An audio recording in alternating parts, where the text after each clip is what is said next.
Today we are here to ask and answer one simple question. Is No Man's Sky better in VR? Is No Man's Sky a good VR game? Well, that's a completely separate question, one we will get into, but currently we're looking into, is this game better in VR? Before we jump in, I want to hear your feedback in the comments. Let me know what your overall experience has been so far. We will be focusing on PC VR, so sorry to all the PlayStation users. And we have to begin by addressing the elephant in the room, namely the widespread cases of terrible performance. Now, while there have already been some patches to address this, and there was a magical combination of settings that actually helped restore performance, but at launch I was one of the people who had 40 FPS with ultra settings and 40 FPS with low settings. So after adjusting to this magical combination, I was getting as high as 120 frames per second, with a 1080 Ti on a Valve Index. Now, these performance issues overall were very widespread. Users with GeForce 2080 Ti's were reporting frame rates in the 20s and 30s. Now, if you could resolve the performance issues, which I personally have been able to, we can begin to look at this aspect as only a hype killer and not a deal breaker for this VR game. And now we could truly evaluate the good and bad that comes along with this game in VR. There are some immediate visual standouts. Getting into your cockpit for the first time is amazing. Oh, that's pretty sweet. What? Oh, this is why it was... Holy crap, I have to say, this is pretty freaking wild. And taking off and traveling between planets is also quite exhilarating. You get a much larger appreciation for things like hills, the overall level design, flora, fauna, and the wild creatures just roaming the land. It makes simple things like digging tunnels much more exciting.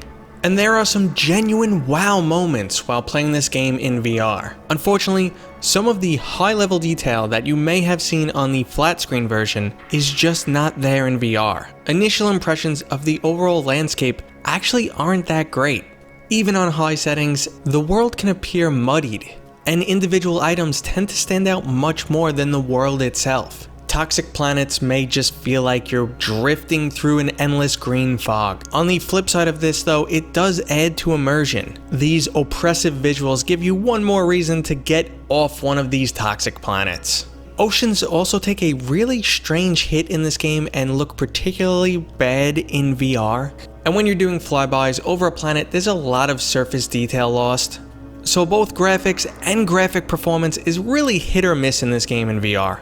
Controls are fairly well implemented in most situations in this game. Accessing your laser, your scanner, and even browsing your inventory all make sense.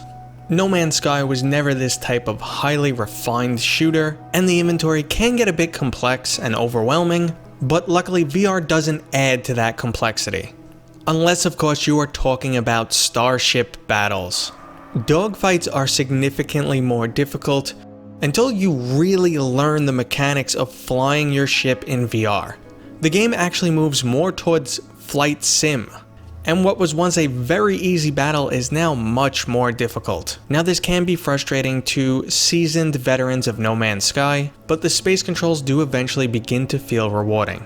The harvesting controls are implemented well enough. You get to grab and pull back. When collecting things like plants, you can reach over your shoulder to pull out your laser, and even turn on your scanner by touching what would be your helmet. These are nice touches, but don't really add to the overall experience. Now, the VR version is best experienced in a seated fashion. Standing and walking around often leads to the game insisting that you've moved outside of the boundaries. And if you were going to play this game in a standing position, even though this is not a very active game, it will lead to VR fatigue. Even in a seated position, just the frequent looking around, turning your head back and forth, may reduce the overall amount of time you want to spend in this game. And No Man's Sky is one of those extreme time suck titles, where you can spend almost an entire day just going around foraging, upgrading your equipment, traveling to new planets. So some external force, such as physical fatigue, may be a bit frustrating to some people. Or I'm just really old. So it's time to answer the question, is No Man's Sky better in VR? full disclaimer first, No Man's Sky is not really my style of game. I only recently started playing it on flat screen, primarily so I had an understanding of the game when it came to VR, and so I could compare it to the VR version. Overall, I feel like the VR experience and the flat screen experience almost balance each other out. There's nothing really compelling me to say, I want to play this game in flat screen over VR, or I want to experience this game in VR over flat screen. The option of having both is actually great. There are times when I want to experience a VR world. I may want to spend a few hours building a base on flat screen, and then later in the day jump into VR and experience it firsthand. And this is by no means a knock at the VR version of the game at all. Having this freedom is excellent. This is just one new amazing option for fans of the game, and as long as you're not running into any major performance issues, it just comes down to personal preference. How do you want to experience this world? Now the question of, is this a good VR game? Well, hell yeah it is.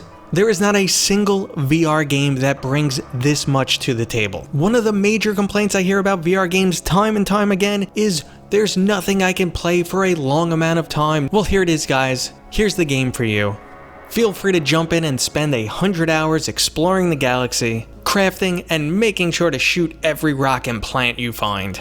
So here's your super quick recap of the VR No Man's Sky experience. There are performance issues that may or may not be a deal breaker for you. They appear to be getting patched, and you may be able to correct them with some setting changes. You may find the overall graphics better on flat screen, but there are some experiences in VR that are undeniably better. Changes to the piloting control may be hit or miss for you, and all additional controls work well enough.